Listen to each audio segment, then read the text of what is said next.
Welcome to Today We Craft. Today I'm going to be showing you how to make ironing board covers. This tutorial has come entirely out of necessity. As you can see, my previous ironing board cover has completely disintegrated and I need a new one. Conveniently, because I still have both parts of my ironing board cover, I'm going to be using these as templates. My weirdest realisation is how thin this backing material actually is. I'm pretty sure this is synthetic, so how it hasn't melted over the past few years, I have absolutely no idea.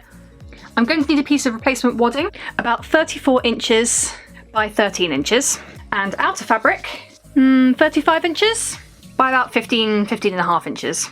I also need bias binding to go around the edge, as well as some sort of string or cord to go around the edge as well.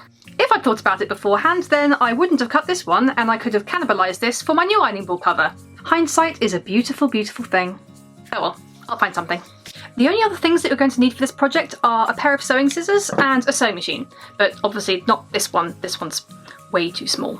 Cut out your replacement pieces of fabric using your existing pieces as templates. This is just a normal cotton wadding.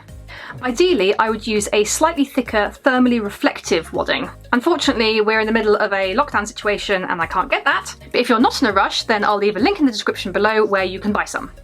For my upper fabric, I've decided to use this nice linen fabric. I actually used this to make a pair of curtains a while ago, and I had a bit left over. I had no idea what I was going to make it with, but it seems quite appropriate for an ironing board cover. It's got loads of sewing scissors and dressmakers' mannequins, and it's all in French, which makes it seem really fancy. What's not to love? I love the way it says "Le modèle de ciseaux," which I'm fairly sure translates to "Get your hands off my sewing scissors." Now we've got these two pieces cut out, we can start constructing it. First things first, let's attach the bias binding to the edge of the fabric. Do this by making sure that the reverse of the fabric is facing upwards.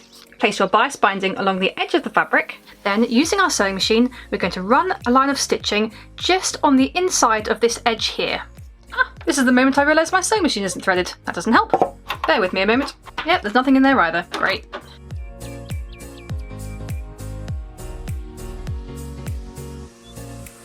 Talk about looking like an amateur.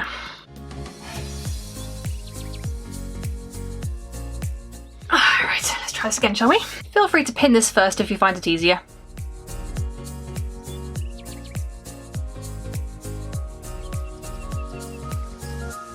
Oh, so carefully ease it round the corners.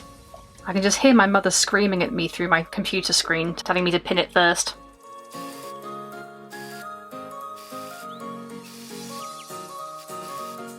Oh, and if you're new to the channel, don't forget to subscribe, please! It doesn't cost you anything, but it makes me very, very happy.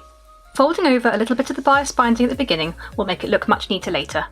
When you get to the end, cut off about an inch excess and sew to the end.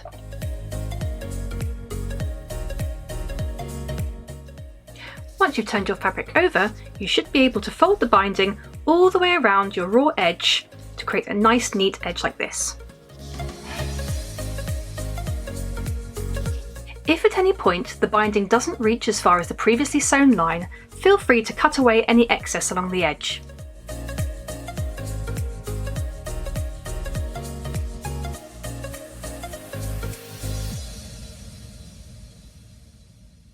I recommend that you fold and press all of your bias binding prior to top stitching.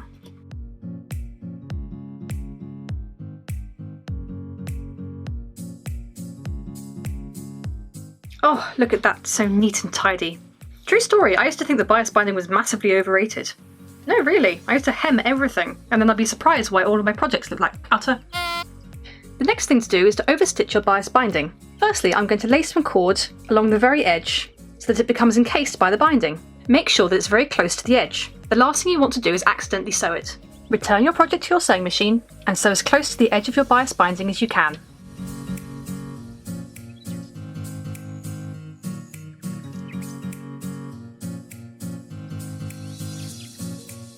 When you come to the end, stop sewing about an inch before your start point. Right, let's put this together. Place your top fabric face down on a table, then centralise your wadding over the top. Then place your ironing board on top of that.